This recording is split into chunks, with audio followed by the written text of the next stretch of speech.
Hello, I'm Mark Dujsik of MarkReviewsMovies.com. And I'm Brett Arnold of Yahoo Entertainment and the New Flesh podcast. I almost said of Roger and me, but I guess that's also true.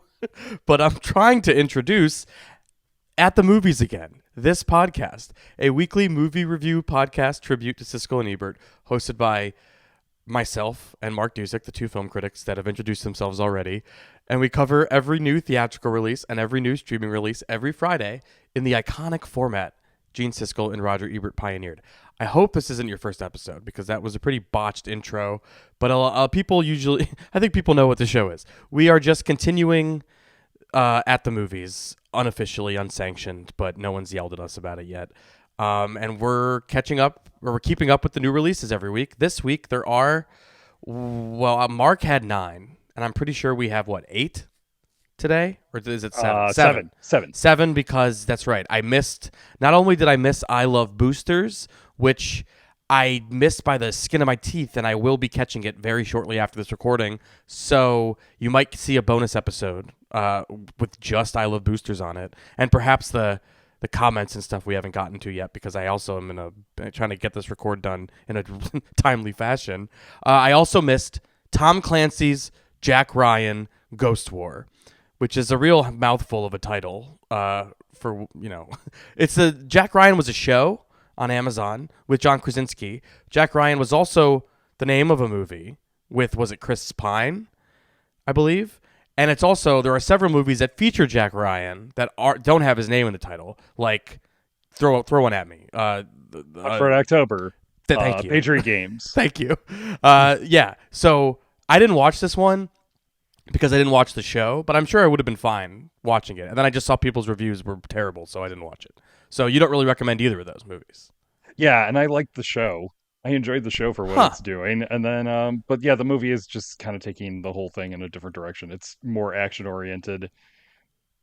Jack Ryan's not, even when he is action focused in a certain moment, it does eventually come down to his brain and trying to think out a situation. He's a CIA analyst. That's the setup for people who don't know. And if you haven't seen the older movies with Alec Baldwin playing him in Hunt for October, which is so good, and Harrison Ford playing him in Patriot Games, which is also very good, I think, and Clear and Present Danger is the other one, and that one's good too. I even like Some of All Fears with Ben Affleck. Yes, I was going to reference, that's the one I feel like I saw before any of the other ones. And yeah, I never got into the show, but there's a movie on Amazon Prime. Yes. And you can watch it right now. It came out, I believe on Wednesday of this week. So I had ample time to catch it, and I just didn't make it because fuck that. I don't know why I'm so angry at it. It's a streaming thing. It's a streaming thing. And you know what else is, Mark? It's a very streaming movie. That's a really good transitional moment, because our main feature this week, the first Star Wars movie in nearly 7 years to hit the big screen, unfortunately, is a streaming TV show that is on the big screen, and they're calling it a movie, but I take issue with this fact. The Mandalorian and Grogu is the biggest movie of the week. We're talking about that. We'll talk about Passenger, which is a January horror movie in May. That's what I've declared, at least. Tuner, a really fun movie that I'm excited to recommend. Silent Friend, a fantastic movie I'm excited to talk about.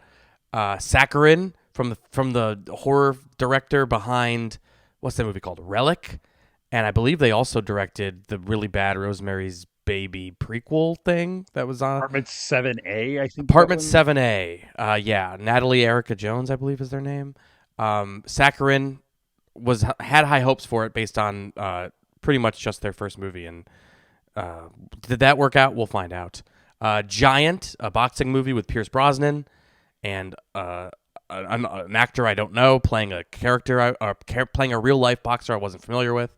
And then Stolen Kingdom, a documentary about people who steal shit from Disney World and do urban, what do you call it?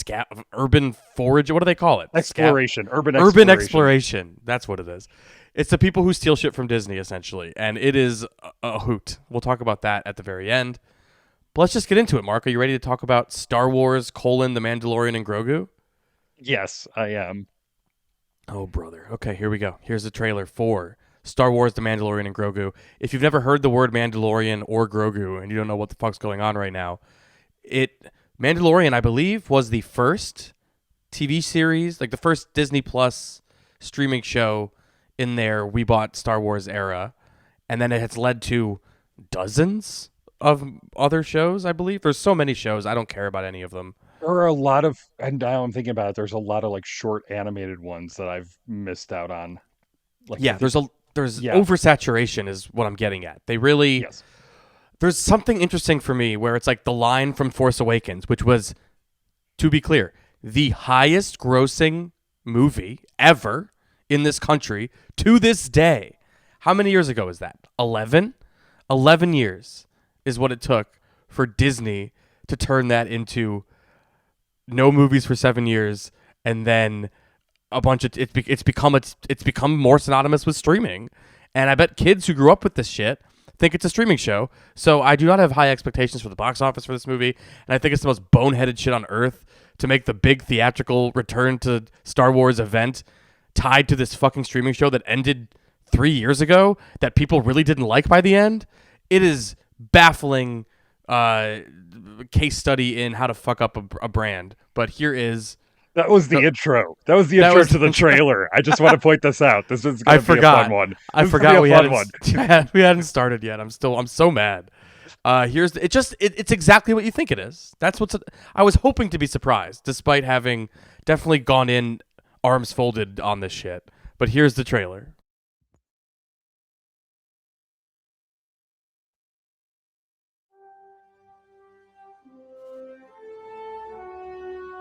We've all heard stories of the Mandalorian bounty hunter and a child. I only hunt Imperial war criminals. I'll take out every bad guy in your deck of cards.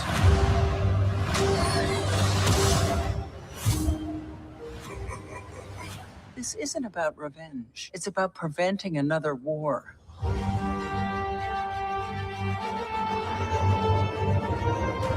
Before going into harm's way, check your armor first. We're protecting everything the rebellion fought for. Good luck. You're gonna need it.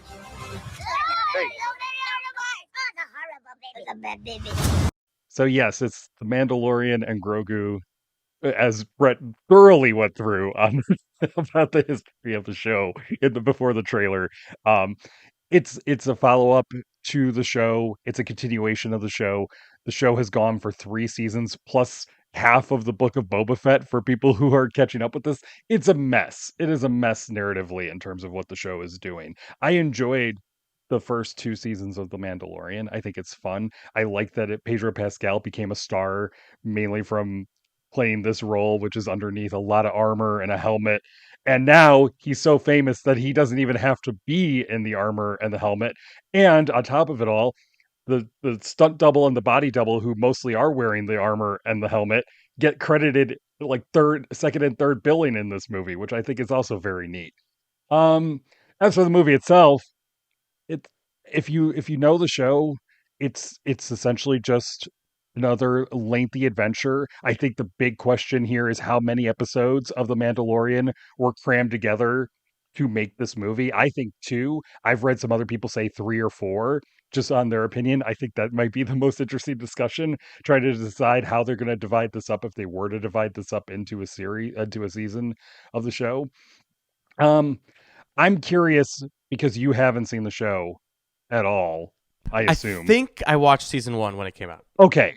Yeah. So they're not doing anything that will distract people from the fact that they just throw the Mandalorian and Grogu into an adventure where they are bounty hunting across the galaxy. They have to find Rhoda the Hutt, who's Jabba the Hutt's beefed up son, and which is incredibly weird to see. Um, and then a bunch of other stuff happens. It does feel like point A to point B plotting. It's very dull. Whatever development those characters had, it's paused because you can't let a new audience try to feel as if they're missing out on something. It's just whatever these characters are in that introductory text, that's all that you get out of them. And what I really do like about the show, beyond what is sometimes some good episodes and good adventures is that relationship between the Mandalorian and Grogu. And that doesn't come through in this movie because they're so busy Yeah. just going on through different planets and different action sequences, and it just becomes repetitive and boring. And like I can't believe I loathe a movie that stars a like practical puppet this much, because like the yeah. puppetry is cool and great and I'm happy to see it, but just Baby Yoda is sadly like an embodiment of like the I feel like I even read that the Mandalorian was what it was, and then they like added Baby Yoda, and then it became okay. Well, now it's just Baby Yoda. Like it has to be the Baby Yoda thing because people have latched onto this character. But like the character doesn't talk. The character just it's a baby. It doesn't talk. It like mumbles and stuff or makes little noises. So like you have a puppet that doesn't talk. You have a lead character that's in a mask and giving the most boring, disaffected performance. I feel like it's such a bad vocal performance, or in terms of you're only going to hear the voice, so it needs to do a lot of heavy lifting and you need to like feel the emotion or whatever. It's just nothing. I just get nothing from it.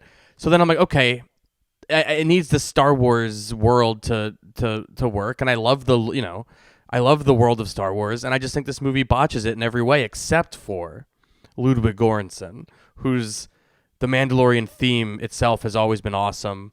And now the score of this movie is varied and so interesting and all over the place and riffing on various types of music and incorporating Star Wars types of sounds, but also making it his own.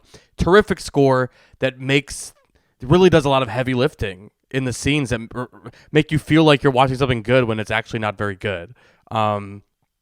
It's just lacking in every way, like especially when you know that it's just a TV thing, and it's like it's just inherently uncinematic in every way. I think it looks bad.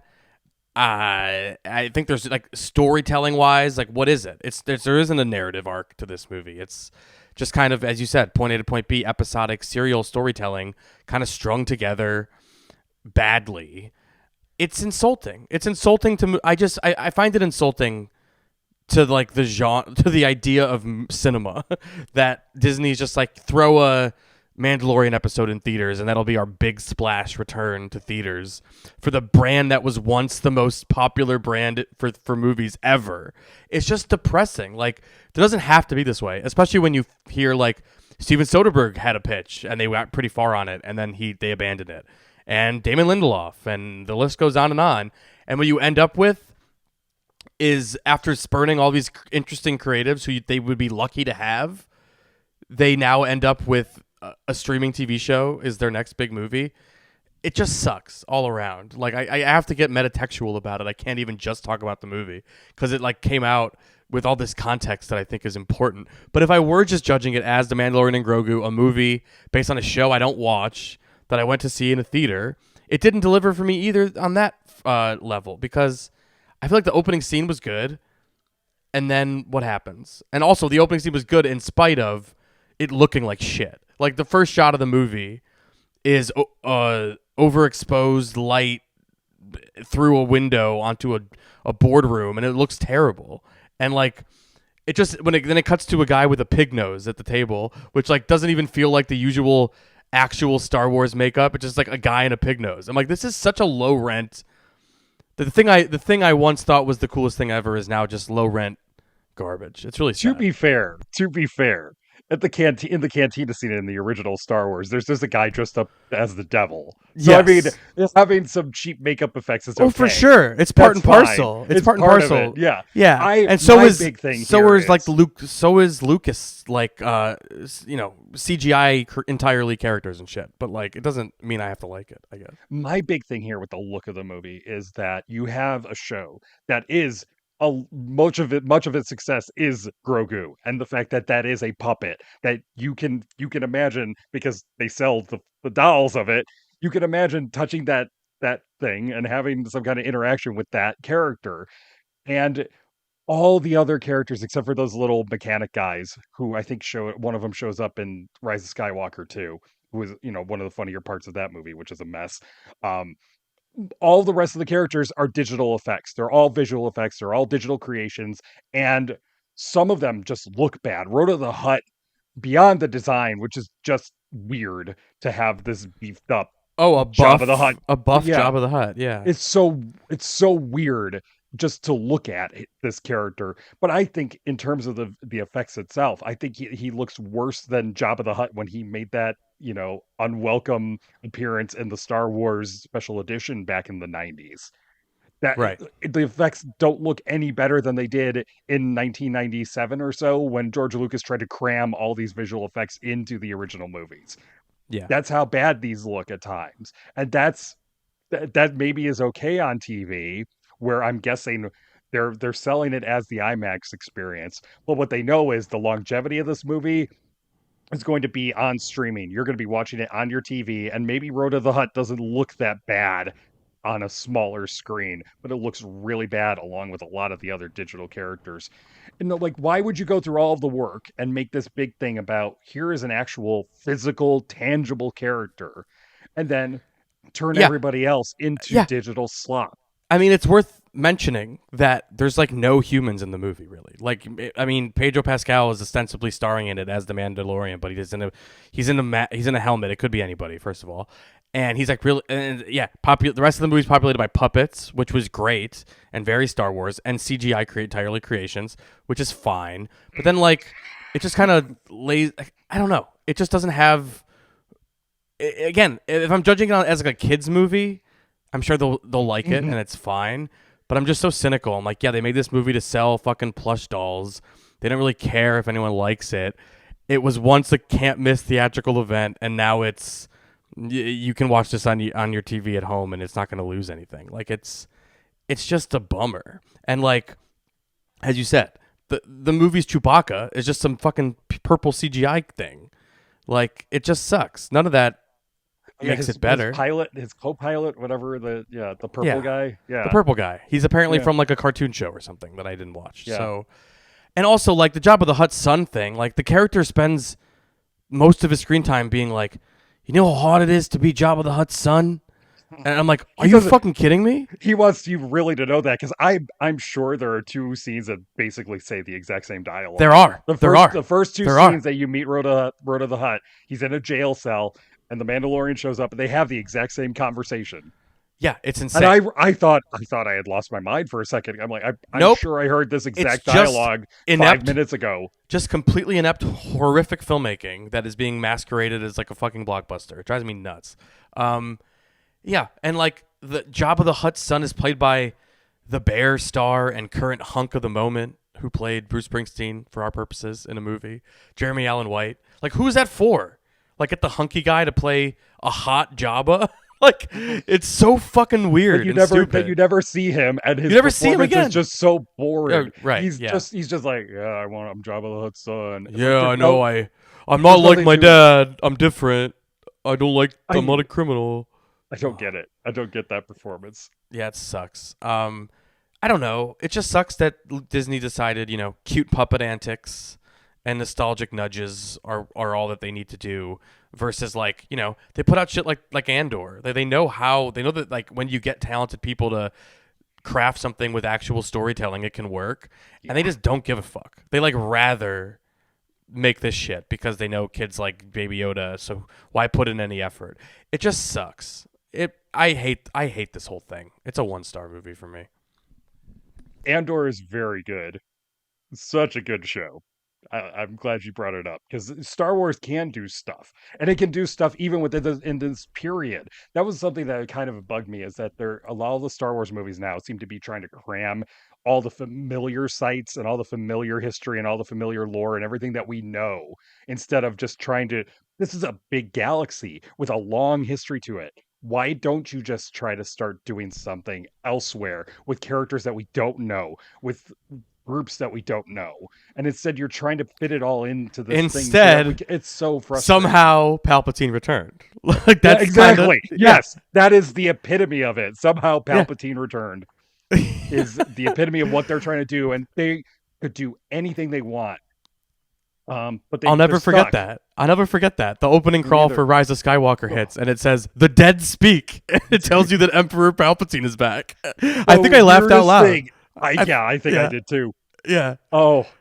It's just... Anyway. And that movie was, them responding to angry Gen X people who were mad at The Last Jedi for trying to do what we're talking about, kind of, right? Like, Yeah, kind of, yeah. Last Jedi was very much like trying to thread those needles and also be like, it's not just the Skywalker story. It's for everybody. Like, that was like what the last shot of that movie. Yep. It's so beautiful. It's great.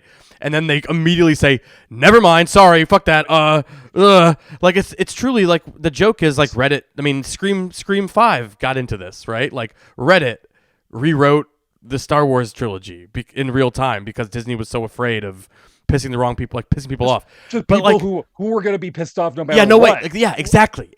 There's no reason to cater to these people because, and it also just it gets lost that like Last Jedi, yes, it was a big step down box office wise from Force Awakens, but like otherwise it was a huge hit. Yeah, and was an A cinema score, was the highest selling DVD that year. Like they acted like it was a radioactive item. And it was like, no, this movie was like beloved actually by a lot of people. And they overcorrected in such strange ways. And now we're at where we're at. And there's not even like, the worst part about this, Mark, is there's not even like oh, well, they got another one coming down the pike that's going to be good. The next one down the pike, it does sound good if you read the cast list and like what the premise is. And then you realize that Sean Levy's directing it. And you're like, okay, so there's no reason to get excited about this at all. Yeah, they're lost. They're shipwrecked. They turned the most famous, most iconic, most money-making theatrical brand, and they turned it into this shit. And they deserve whatever this does at the box office, frankly. Like, I hope it does bad, which I never say. I really do hope it does bad. Sorry. It would be nice if something got them to realize, do your TV show. Do your TV show. Yeah, That's keep fine. it over there. Keep it over there, though. I'm not even mad at a Baby Yoda movie if it was just like, yeah. If Star Wars had relaunched in theaters after 7 years and they actually cared to make a big theatrical event about it first, and then like that movie was a hit and people got back in, then you fucking make your Baby Yoda movie for the kids, because kids do need movies. There's an absolute not enough kids movies out throughout the year to satiate the audience. So just, I get it. I get why they're doing this, but to make the big play, Star Wars is back for the first time in 7 years, to make this is insane. It's just like, you should be fired out of a cannon if you're in Hollywood and that was your decision. It's absolute, just like, not only bad from like the art perspective, it's bad. It's a bad business decision. You fucked up. You would have made more money if Soderbergh made a movie that people liked. I'm sorry. Fuck off. 1 star. It would have been. If you had just focused on making the movies and doing them well and doing something different with them, even if it is just bringing in fresh talent with new eyes to look at familiar stuff, that could have at least been interesting. That's exactly why Rian Johnson was the right person to do The Last Jedi, because he does clearly love Star Wars, and he loves it enough to try to take it in a different direction while still honoring everything that's going on with it. This is just, I don't even know what this is. I don't hate it as much as you do. I do think the Baby Yoda stuff, the Grogu stuff, is fun. There's a long section where it is just Grogu and the Baba Fricks? Yes, with the Baba Fricks, and also Grogu. I don't want to give away stuff, but it's Grogu doing some errands to make sure that something is okay. And I think that stuff works really well because that is a real character, and that puppet has personality to it. They did the work to do it. Everything else surrounding it, though, it's just so bland and generic. That's the last thing you want to say about Star Wars. 2 stars for me for The Mandalorian and Grogu. Yeah, I hope they course correct, but I feel like it's going to take, I don't know, Starfighter's probably going to do well because it's Ryan Gosling starring Star Wars movie. No idea how it's going to look, but the real heads know Sean Levy's a fucking hack, and it's not going to be good. Anyway, let's talk about Passenger, the latest horror film from Andre Overdahl, who made a movie called The Autopsy of Jane Doe like a decade ago that I always recommend as like if you haven't heard of this horror movie, check it out. I love it. Great debut. He has not lived up to it since, but Passenger is the closest he's got, in my opinion. Here's a trailer for Passenger.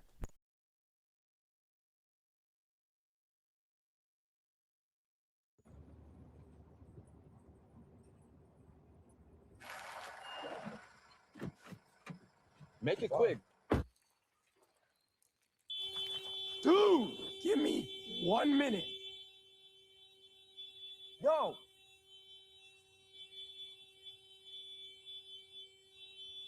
Daniel?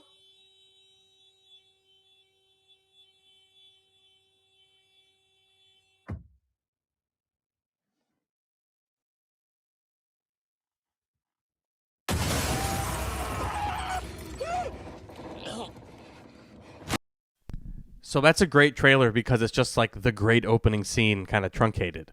And that opening scene perfectly sets the stage for what you're going to see, which is a fun horror movie that just wants to deliver well-constructed set pieces and make you jump. And I think it's like a perfect go see it in a packed house movie for the weekend. Will you remember it on Monday? Probably not. But sometimes it's all you like. A movie can be a theme park ride experience, and that's okay. Like you can have I went and saw this dumb horror movie and got scared, and then it worked on me, and then I went home and never thought about it again. That's fine. I think this is a very good one of those with very well conceived set pieces. There's like maybe 4 or 5 really good set pieces in this movie that got jumps out of me, and also are like really tense, and the camera's in interesting places, and the cuts are cool. It's Andre Overdahl knows what he's doing in that sense. What did you think? Yeah, I hate to say that it's a very low bar for this movie to clear, but it's a decent horror movie that works and it does exactly what it wants to do. And that's set up this neat premise of this sort of demonic supernatural hitchhiker that connects itself to people on long road trips or just who live on the road, and then basically toys with them and tries to kill them. And that's the premise. But it is all of those sequences that you're talking about. There's some really good ones here. That one in the woods with the projector. Oh my God, Roman Holiday so on the projector. Good. Yeah. That's so good. I literally turned to Jesse during that and said, "This is so good." Yeah. You're right. There are like 4 or 5 ones that do something neat, that do something innovative with the setup, and the use of light especially is so cool. The interiors of the cars, the flashing hazard lights during that tire changing sequence, where I'm pretty sure he toys with the timing on that light to throw you off balance. It's like, because you're expecting the light, right? But instead it's dark for a little bit longer, or it shows up a lot quicker. There's just really neat stuff. And I liked the main characters. I like that relationship that they have, where they want to live this van life, or more he wants to, and she's trying to decide if she can accept that, right?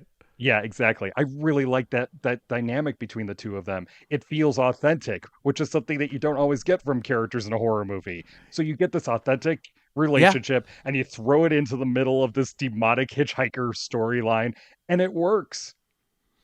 Yeah, I totally agree. Even that opening scene, which is depicted in the trailer, those characters immediately made a crowd full of strangers laugh together. You know what I mean? It's so weird because, like, I just say that because I can't remember a movie that like instantly earns laughs with just like silly little character banter. Like, why is this movie charming? Like, I was just surprised that the opening scene, the characters are bickering about this guy's drinking a bunch of water or something, and the guy's like, "Don't drink water, dude. You're gonna have to pee, and I don't want to stop." And he's like, "I'm a fucking camel, dude. Don't worry about it." And then of course he has to stop in a minute, and like it's shot in such a way that there's comedy to that, and it's really well done. And the movie just kind of had the audience in the palm of its hand right from the start, and I was very impressed with that.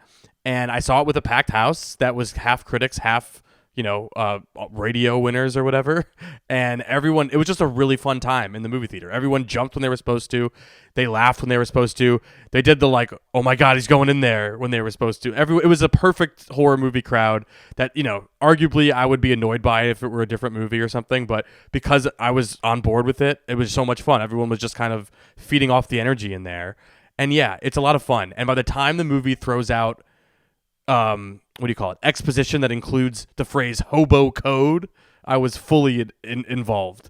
I was like, this movie's very silly, but also knows exactly what it's doing in the scares department. The one in the gym parking lot, I love that one. So good. It's just real. It's just it's a vehicle for set pieces. It's a haunted house movie in a van. It's like Nomadland. It's someone saw Nomadland and said, I'm gonna make a horror movie about van life. Not a haunted house. It's a haunted van. That's it. I'm gonna sell it, and they did. And it's good. It's good. Andre Overdahl's best movie since The Autopsy of Jane Doe. The other ones he's done are The Last Voyage of the Demeter, bad. Scary Stories to Tell in the Dark, bad. Uma, no one saw it, but it's bad. I hope for more from him. That's as good as Passenger, because this is solid January and May stuff. Does exactly what it says on the tin. Scary, tense, enjoyable. You're right about the characters though. It's like such a surprise that it goes down easy. I don't know So why. simple. Yeah. It's so simple. All you have to do is just give us characters that we can relate to and that we can see and we can understand and that we kind of care about. And that's all. That's all you have to do for those characters, the main characters in a horror movie. This movie does it. And then yes, it does give us the really good scare sequences. I also like that he doesn't telegraph when a scare sequence. A lot of more modern horror movie is, it will build you up to, oh, it's nighttime and here's where the scare is going to come in. This movie doesn't tell you right away that what the setup is and when when the demon's gonna appear and when it's gonna happen. It throws you off guard, and I don't know why horror movies don't do that more frequently, but this one does. So yeah, it's effective. 3 stars for me for Passenger. 3 stars for me too. Sometimes a movie just needs to be, this movie wants to be an effective jump scare vehicle. It very much is. So Yep. that's a vehicle, pun not intended. All right, next up, let's talk about Tuner, a movie that does star, what's his name, Leo Woodall, and Dustin Hoffman is in this movie. And if memory serves, there's actually quite a few other people in this that are well known. Maybe I'm misremembering. Here's a trailer for Tuner. Excuse me? Yes, ma'am. The toilet's leaking. I'll give you an extra 100. What'd she say? She wants us to fix the toilet. We're piano tuners. We fix pianos. 200. 500, we'll talk. Harry Horwitz is piano tune and repair. This is Nicky. He is my apprentice. He has a hearing condition, but believe it or not, he's a virtuoso. Virtuoso, huh? Maybe you can inspire him. Okay, thank you, Harry. Close your eyes. What's this? C, F sharp, E7 flat 9, F sharp, G, A sharp, B over D sharp. You never take those out? No. I get hyperacusis. I'm allergic to loud noises. Hello?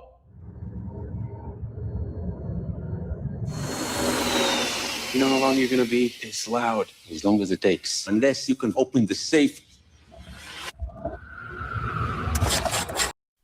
This is a really sturdy, charming crime thriller, crime drama. I don't know what you want to call it. But I love it the way in is so specific. Like, it's this guy, he's a piano tuner. He has a hearing disorder that enables him to be a very good piano tutor, but it also, like, hinders his life in other ways. So, like, the way into his life of crime, so to speak, is out of, like, I'm doing this other job that's not a crime. You're doing a crime in my ears. I need the ears, the loud noises to stop. So yes, I'll open your safe for you because he knows he has the skills to do so. I feel like it's just really cleverly constructed and written. It loses me a little bit towards the end, but I was willing to call this great as it was going, and at the end I'm ready to call it really good. Yeah, I hate to say it too, but the third act does become kind of overwhelmed with everything that's going on. It's just not as like fine point or something as the rest of it. The rest of it's like, wow, this is like cracking. This is so good. Yeah, because it's doing so many things. It is a study of this guy who is when he was a kid, he was a piano virtuoso, and then he developed this condition where he is hypersensitive to loud noises, so he barely can even hear a piano. He had to train himself to be able to hear a piano just to be able to be around one to do this one job that he knows he'd be good at because he has pitch perfect hearing. On top of this other condition, and then it's a nice sweet romance too, which I didn't quite expect it to be, and it's also this kind of comment on the health system, which is the healthcare industry, which we're still having issues with. I won't explain why, but that's a big part of the plot. The crime stuff almost feels unnecessary, but you're right, it does. They bring the character into it, they bring the story into it well by having this that situation where he is just trying to do his job and then ends up being kind of caught up in crime and then needing the money, and this is the best way to do it. It all makes sense, but by the time it becomes all about the crime thriller stuff, I wasn't quite as invested in it. But man, this character is so good, and Leo Woodall is so good in the role too. Just this very understated performance that's a lot more than just this gimmick of this guy you can hear all of these things and that is affected by that. He's got a past and he's got all of this stuff going on where he's trying to make something of his life, but he can't do it. I really like the performance, and I really think the character is fascinating. And I think Havana Rose Lou's really good Yes. in this as well as his love interest, but not really. I mean, it's more than that. Oh, is it the character? Is it just giving her character just something else that she wants, something that she's going for? It just makes her so much richer and not just whatever else she could have been in Yeah. this role. I mean, it's just, we were just with Passenger we talked about earlier. It's just very simple. You just give characters something that we can relate to, some other life other than just what they need for the plot. And you're right, her character is just like that. Yeah, and the sound design is unbelievable. Yes. It like really cracks. I feel like they did an early screening and it was like, did you see it in Dolby? Like it was, I did, feel like, yeah, they were like really highlighting, go see it in Dolby, which I appreciated. And I know you got, in the movie, there's like, the character of, Dustin Hoffman's character has like a bobblehead for his business. And I know they gave those out and I'm so jealous that Mark has a Dustin Hoffman bobblehead. I usually pass up all the stuff, the freebies they give out, but when it's a Dustin Hoffman bobblehead, I could not pass that up. Yeah, it's so weird. I'm sure it's on eBay now for too much money, and I'll probably get one, but because it's so great. It was in the movie. I was like, they're gonna make that. If this was an A24 movie, it would be on the website already. Yeah, it's a good movie. It's a very good movie that maybe loses a bit of itself in the plot, the genre plotting or something, but it's a really strong movie it's really well written. It makes me want to watch whatever this writer director Daniel Roher does next. It was really strong. Yeah, because he's done documentaries up until now. This is his first. Yeah, it's the AI doc guy, isn't it? Yes, it is. Yep. Which I finally caught up with because it hit streaming the other day. But yeah, Tuner, really, really strong. I guess debut feature for this guy. Debut, non-doc narrative. Feature. Yeah, narrative. Yes. And yeah, Jean Reno shows up, and it's delightful when that happens too. 3 stars for me for Tuner. Am I remembering correctly? You called it Gene Reno? Chekhov's Jean Reno. Yeah. Okay, thank you. I thought I read that somewhere, and you did, yeah. It was so you. Okay. the opening credits of the movie end with and Jean Reno. And Jean Reno. And so I was like, ooh. And then he doesn't show up until like the last 20 minutes. Yes. Then, yes. So indeed, Chekhov. Thank you for making me say my Letterboxd joke on here, which I did very much. Was very proud of, obviously. 3 stars for me as well for Tuner. All right, let's talk about that horror movie from the Relic filmmaker Natalie Jones, Saccharine. Here's the trailer.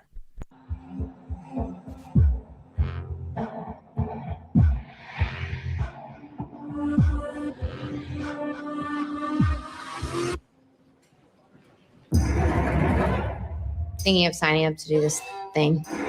What thing? Oh, just a gym program thing.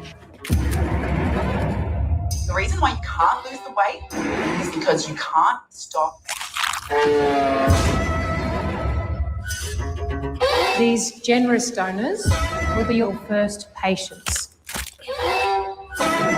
It's mostly calcium phosphate. What? Human ash.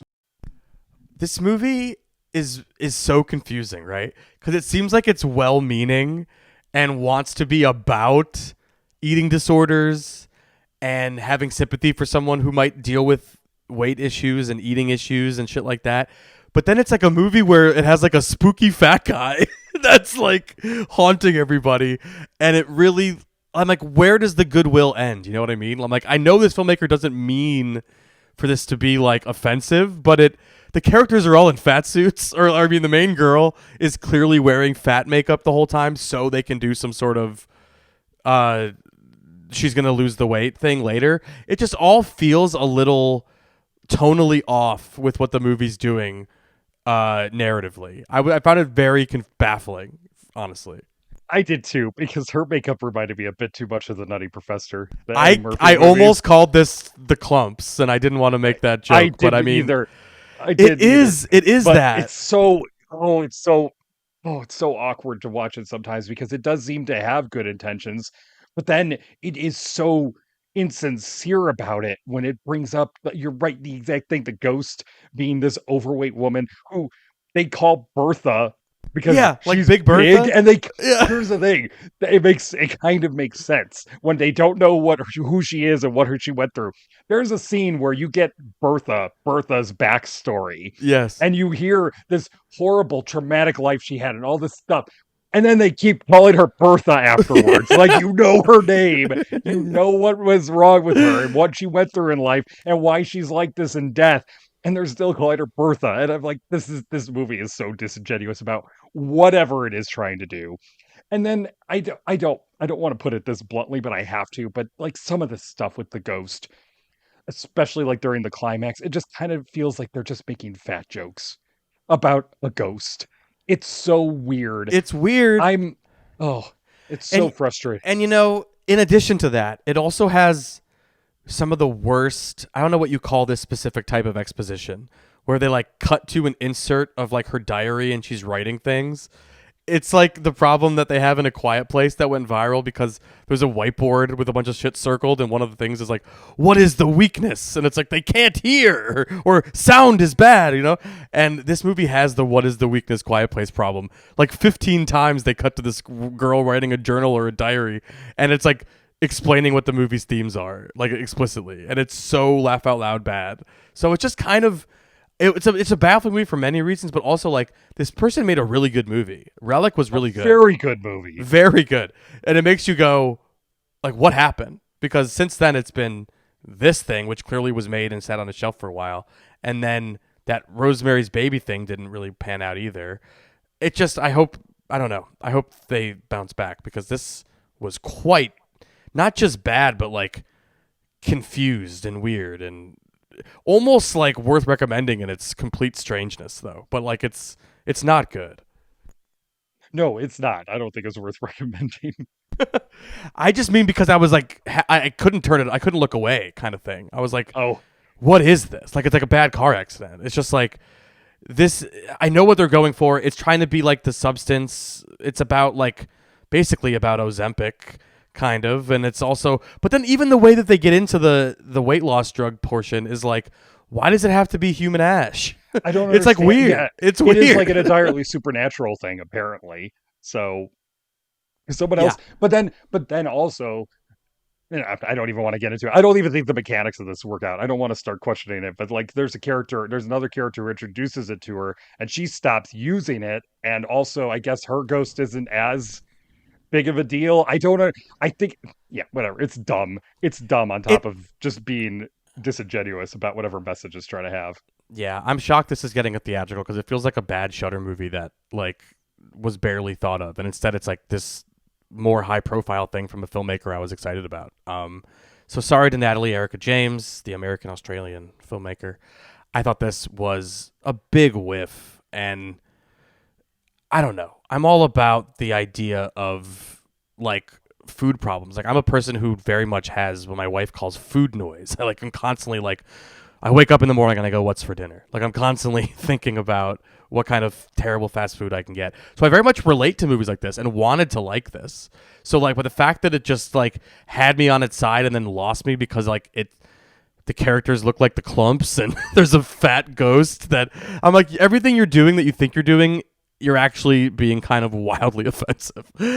So it's a mess. It's a 1.5 stars for me. Better luck next time. I'm exactly there. 1.5 stars for me too.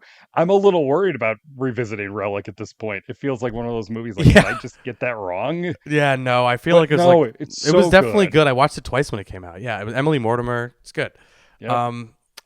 Speaking of, oh no, I'm not gonna go. What did I have next? I do. Yeah. Speaking of good, let's talk about Silent Friend, a movie that is quite good. It reminds me of Train Dreams in a lot of ways.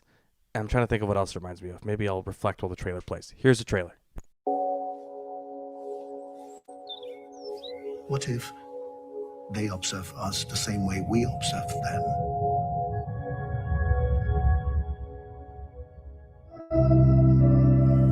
Was tust du da? Das ist mein Garten. Wissen Sie, die Professoren waren eher entsetzt darüber, dass die Universität dieses Jahr auch Damen die Möglichkeit einer Bewerbung einräumt. Ja, das war für mich auch recht offensichtlich. What would you do if you want to connect with a being but have no common language? What I want to test is not so complex. Was für ein Experiment planst du denn? Ich will rausfinden, was Pflanzen wahrnehmen. I feel like this movie got to the same grand, ambitious place that Train Dreams did. It just like, through completely different means. This movie is about how we're all connected in a way, and like through history and time. And I was kind of blown away by it. Tell me about it, which you recommended to me before I watched it, by the way. Yeah, it is 3 separate stories all taking place across the course of a little over a century at the same university campus in Germany. And it revolves around a tree and it revolves around plants, but it also involves the lives of these 3 different people who were kind of isolated for different reasons. The first main present day story, Tony Leung Chiu Wai plays a professor who is on this. He's from Hong Kong originally. He ends up in this campus in Germany, and then COVID hits. So he's just completely alone, has nothing to do because all of any work that he could do, he's a neurologist, he can't do any of that because he can't test people. He can't be around people. So he becomes fascinated with this tree that's been on campus for more than 200 years. And so starts to try to decide, figure out, can a plant, specifically this tree, communicate in some way? I don't even know how to describe this movie. It's so fascinating. It's about time. It's about the passage of time. It's about the way that people connect with each other in the present moment, but also across history. This idea that people are alone and isolated generally, but we do try to find connections with other people. And even if we need to, with plants, just to feel like we're part of something bigger. There's not much going on in terms of the plot, is what I'm saying. It is more about ideas, and it's more about the visuals. Oh, it looks fantastic. Beautiful. It looks beautiful. You know why I specifically called out that shot in The Mandalorian? It's because I watched Silent Friend right before, and there's a very similar I know. There's a very similar shot of light coming through a building and hitting 3 chairs, and it's one of the most beautiful images I've ever seen in my life. It was gorgeous. And then I see the same essentially composition in a Disney Star Wars movie, and it's just blown out and looks completely awful. So yeah, that was definitely coloring my experience with Mandalorian, coming off this movie, which is easily one of the best looking of the year, and like the shots of the plants, like the plant, whatever you want to call it, photography. It's like, I don't know what about it. It's all of it's so amazing to behold. Even when it's just like showing trees and treetops, I'm like, this is mesmerizingly done. It's so good. It is. And there's 3 different periods. So there's more, the modern day is shot digitally, so it looks very crisp and clean. There's one in the 70s, very grainy, and then there's the black and white section in the early 1900s. So they all look very distinctive. They all are beautiful. Each section is beautiful. What I really liked about this is that it kind of puts you in that mindset. There's that early scene where the professor is explaining how babies' brains work versus adults, where adults can hyper focus on specific things, but as he's been studying babies, they take in everything. They don't focus on anything. And just kind of like introducing you to this idea, like don't just focus on something. Don't look at a character and try to determine this is what it is. Don't look at the tree and try to figure out what the meaning of the tree is. There's a scene where they're in a classroom and he's tossing a ball around to replicate that as a visual metaphor of how a baby's brain works. And it just gets you in that mindset to be like, okay, I'm going to take in everything this movie is giving to me. And the rewards for just doing that, they're so great. Yeah, it's very profound. It's about, it's a very spiritual movie. Just like, I love a movie that can break down time in that way and say like something universal about our experience. It just kind of does everything I think specifically only a movie can do. So I'm like really blown away when a movie can do something like this, where, it takes place in 2020, but also 1972 and also 1908. And it also, it gets at these 3 very different people trying to have communications with plants and what it means and what that loneliness and yearning for connection means. Yeah, it's just terrific. There's something, well, I guess it's because it's set in 2020. It's like, I'm like, why does Léa Seydoux only appear on Zoom? This is frustrating. But it's because it's set in 2020 and it's setting a vibe. But yeah, it's very, very good. I'm 3.5 stars on Silent Friend, a movie that I'm eager to revisit because it's just like, let it play and envelope you. It's gorgeous. It's beautiful. Yeah. I completely forgot about that too. Just the connections across time where you see the progression, like you brought up Léa Seydoux's character. She's a world-renowned botany professor in the movie, but you see this, the 1900s section is about a woman who's the first one ever. woman attending this college, and you see that progression of time and how history changes. It's so good. 3.5 stars for me too for Silent Friend. Very ambitious, and it pulls it off. So it's very impressive. Yeah. I'm excited to watch it again and hopefully up it to that 4. I don't know what's keeping me back, but it's not a science. All right, next up, let's talk about Giant, a movie about a boxer whose name I don't have written in front of me, and it's not a guy I know, but apparently he was very famous in Britain and probably worldwide at a certain time in the early 90s. Here's a trailer for Giant. Oh, that was a solid shot from Hammett. It's a knockout! Oh my God!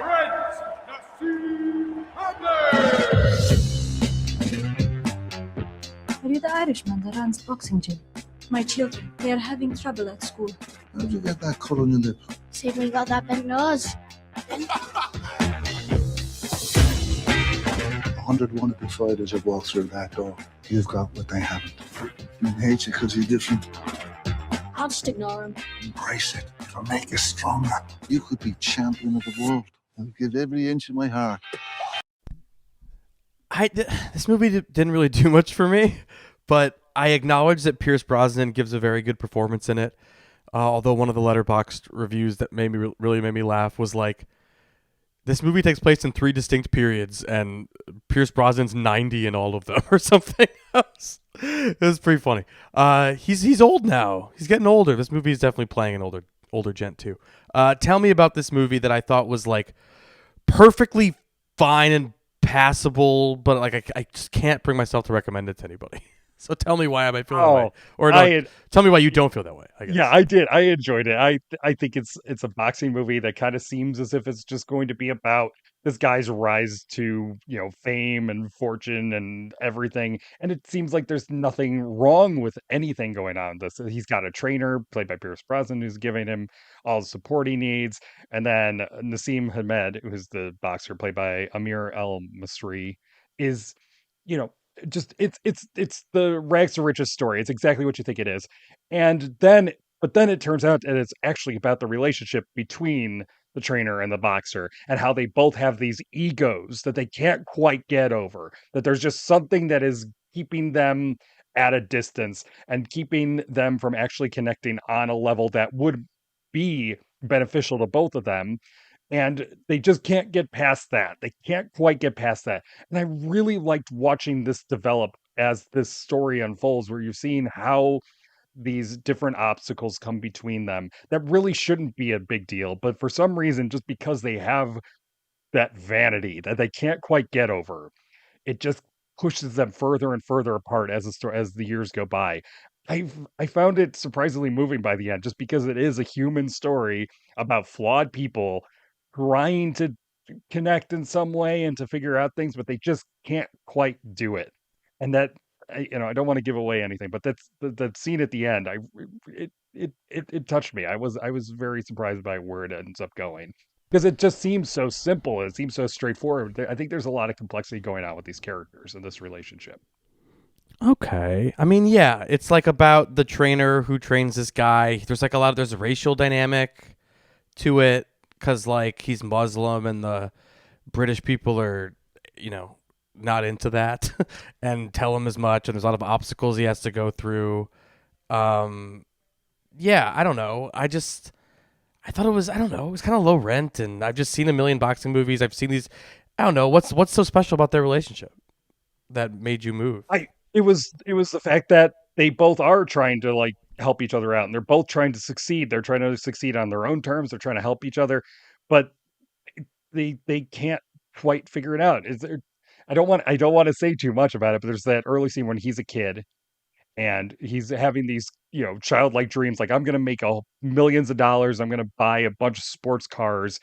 And the trainer is like, yeah, but give me 20% of that. And it turns into a transactional relationship, and it becomes kind of almost exploitative in a way, that he is just like using this kid that he knows could be a big success and saying, I'm just trying to latch onto him in that way that this kid doesn't understand. Okay, the complexity of the relationship between the trainer and the boxer. I see, And the kid doesn't realize at the time, but as he gets older, he realizes, oh, wait a minute, maybe that wasn't maybe he's not really out there to help me.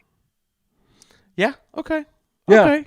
You've I think there's more justified going on your here. 3 stars, for sure. Or sorry, I get ahead of it. That's fine. You've justified your enjoyment of this movie. Yeah, I don't know. I found it pretty boring, like just going through the motions of a boxing thing. I do agree. There's that character stuff is in there, but I don't know. It wasn't compelling to me. I was waiting for this movie to grab me, and it never did. So I'll use this opportunity to recommend that boxing movie that no one's heard of that we liked from last year. What's it called? It stars Tim Blake Nelson. I don't remember what it was called. Oh, crap! I've already forgotten what it was. I'll Give me a find it. second. You talk about something else. Okay. Well, I didn't even know I don't know what else to say. It's called Bang Bang, and it's Thank you. It's streaming somewhere. I definitely recommended it when it hit streaming on Yahoo. That's a solid boxing movie that surprised me.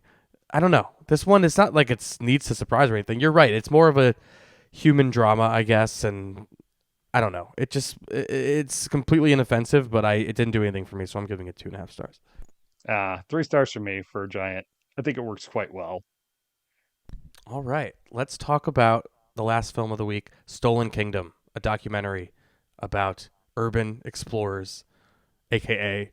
criminals who steal things from Disney. I'm just kidding. But I'm not. Here's a trailer for Stolen Kingdom. Now to a very strange crime at Walt Disney World. Charged with burglary, grand theft, and trafficking in stolen property. It's iconic. Only one on the planet. Where did it go? The unwanted tourists. Please remain seated. Part of a growing subculture called urban explorers. You start to get bored of just the normal experience.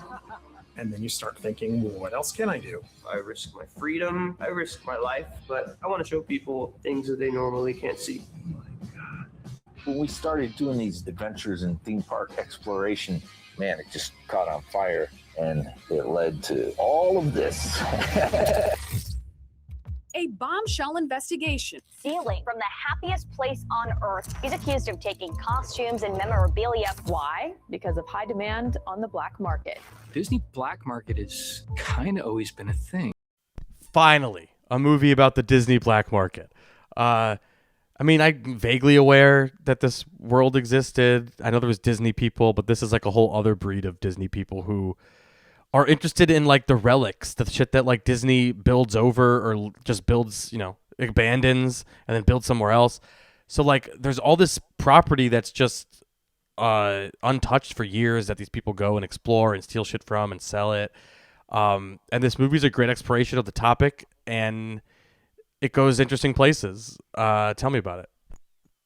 Yeah, when you see that footage of them breaking into these, buildings that are now abandoned, all these different attractions, you kind of get the appeal of it, right? I mean, I did. It's like this is fascinating stuff. It's just things that got left behind that once everybody loved and now they're not popular anymore, and what happened and where do they look like now.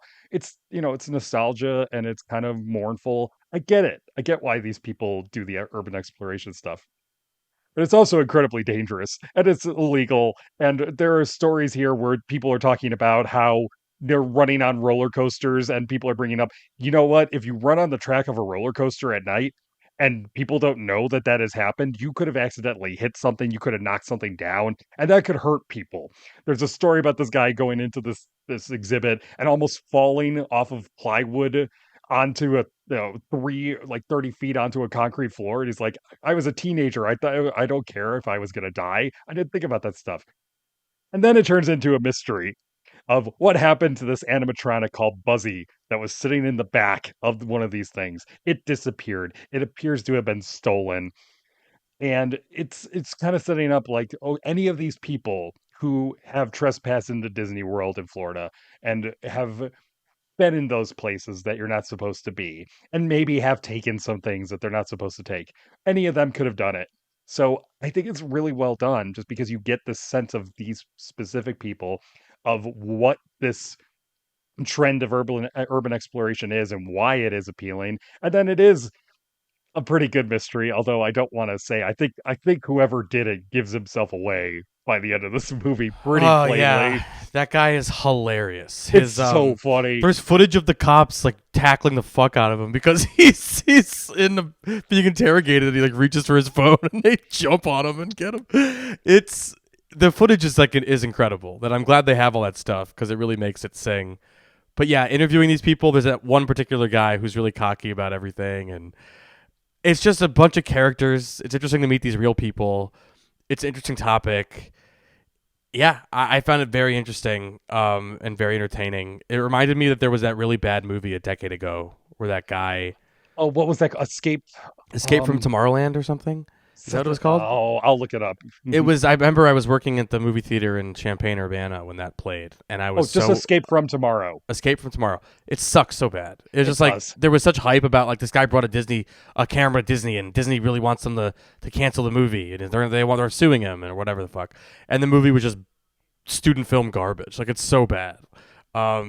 Anyway, this is much cooler than that. So good use of illicit Disney footage. 3 stars for Stolen Kingdom.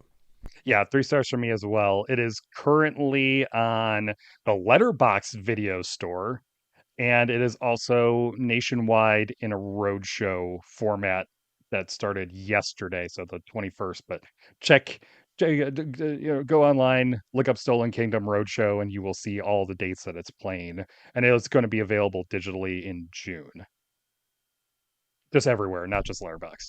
Perfect. Thank you so much for that information. All right, recap. The Mandalorian and Grogu. Mark, 2 stars. Me, 1.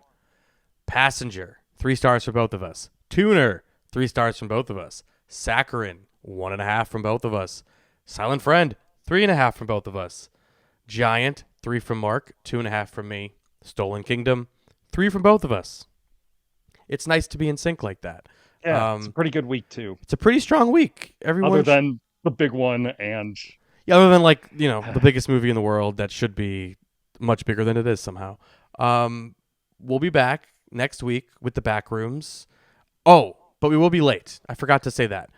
I'm going to be out of town like basically all week the next week, so I won't have time to catch the movies early that we need to talk about. So I feel like our episode next week will drop a little late, probably on Saturday would be my guess. Perhaps Sunday, perhaps Monday. Apologies. I'm going to catch up as quick as I can. I'm sure Mark will be caught up on markreviewsmovies.com in that time period. The big movie next week is Backrooms. There's a new movie from what's his name? John Carney, this Sing Street guy. I love him. I can't wait for a Power Ballad with Paul Rudd and Nick Jonas. There's an extreme dad movie called Pressure, which is about weather during World War II, I believe. I'm about to do the oldest man thing I've ever done, which is to see an early screening of Pressure, the meteorologist World War II movie, on Memorial Day in the afternoon. It's beautiful. It's a beautiful thing. The oldest man thing I will ever do. Maybe I can find time to do that. It has a national sneak preview or something? Yeah.